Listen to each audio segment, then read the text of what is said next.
Hello friends, आज मैं बनाने जा रही थी अपनी न्यू किचन के अंदर, न्यू कढ़ाई के अंदर।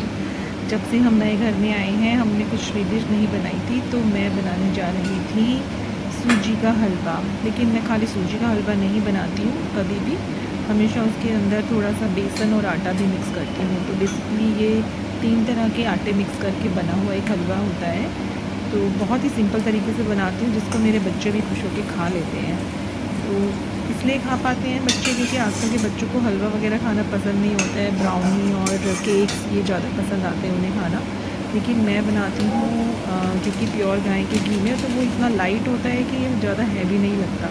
तो मैंने पहले प्योर घी के अंदर, जो कि गाय का घी है, उसके अंदर मैंने ड्राई फ्रूट्स जैसे कि अखरोट, बादाम और काजू ये सब भून लिए। किशमिश को भी थोड़ा रोस्ट कर लिया। और उसके बाद मैंने 2 चम्मच सूजी, 1 चम्मच आटा और थोड़ा सा बेसन मिक्स करके कढ़ाई में डाल दिया। और जितना भी घी, मतलब मैं कभी भी ऐसे किसी मेजरमेंट के साथ नहीं बनाती हूँ कोई भी चीज़। जितना मुझे कम या ज़्यादा लगता है मैं साथ साथ डालती रहती हूँ। उससे मेरी चीज़ें और भी टेस्टी बनती हैं। कभी भी किसी को कोई कंप्लेन नहीं होती है, हमेशा सब खुश होकर खाते हैं मेरा हाथ का खाना। ये मैं उसकी तारीफ़ नहीं कर रही हूँ, बट सच बोल रही हूँ कि मेरा हलवा जो है वो सबको घर में बहुत ही पसंद है। और मैं घी जो है वो कंट्रोल करके डालती हूँ हलवे में, ताकि सबको, बड़ों को भी हेल्थ के लिए ये जो है इतना बुरा ना रहे कि उनकी हेल्थ ही ख़राब हो जाए घी खा के। इसीलिए मैं जो है घी का जो मेजरमेंट है वो धीरे धीरे हलवे की टेंडेंसी को देखकर डालती हूँ, कि वो बस ऐसे लगे कि जैसे थोड़ा गीला हो गया है और अच्छे से भून पा रहा है वो घी के अंदर। हमारा आटा जो है वो देखो, आप इसकी कंसिस्टेंसी को देखो कि ये अच्छे से भुन पा रहा है कढ़ाई के अंदर। और इसको धीरे धीरे मंदी आंच के ऊपर हम जो है स्लो सिम करेंगे गैस को, और हम इसको जो है भून लेंगे। और ये भूनने जैसे ही लगेगा, अच्छे से गर्म होने के बाद सब कुछ, ये जो है आटा जो होता है वो घी को छोड़ देता है। इसलिए हमें स्टार्टिंग में घी कम ही डालना चाहिए। हमें स्टार्टिंग में लगता है कि घी कम है, लेकिन बस जब वो भुनने लगता है, अच्छे से गर्म हो जाता है, तो ये घी को खुद ही छोड़ देता है।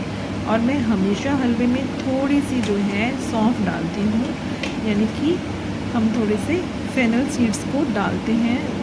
ज़्यादा नहीं, हार्डली 10 दाने जो है मैं डालती हूँ हमेशा हलवे के अंदर।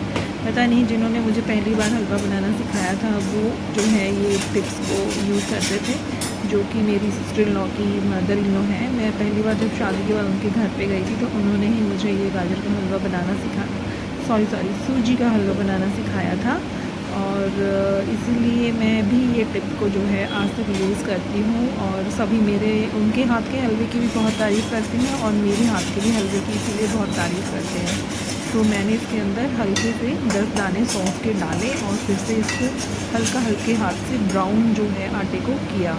पानी को हम पहले से ही उबाल लेंगे, और इसमें लगभग 1 कटोरी चीनी मैंने डाली है, छोटे वाली, क्योंकि आटा भी कम है तो चीनी इतनी बहुत रहती है। बहुत ज़्यादा मीठा या थोड़ा फीका भी रह जाए हलवा तो अच्छा नहीं लगता है, उसकी कंसिस्टेंसी बहुत अच्छी से होनी चाहिए। मैं केटल में पहले ही पानी को जो है उबाल के पूरे से गर्म कर देती हूँ, उससे हलवा जल्दी भी बनता है और अच्छा भी बनता है। क्योंकि उसमें ठंडा पानी डालती हूँ तो वो टेस्ट नहीं आता है फिर हलवे में। इसलिए मैंने केटल के अंदर पहले से ही गर्म पानी किया हुआ था।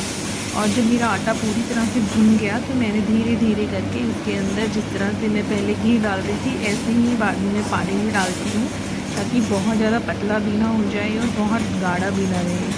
अगर हम पानी कम डालेंगे तो हमारा जो आटा है वो कच्चा रह जाता है, और अच्छे से जो है हलवा बन नहीं पाता, फूल नहीं पाती है सूजी और आटा।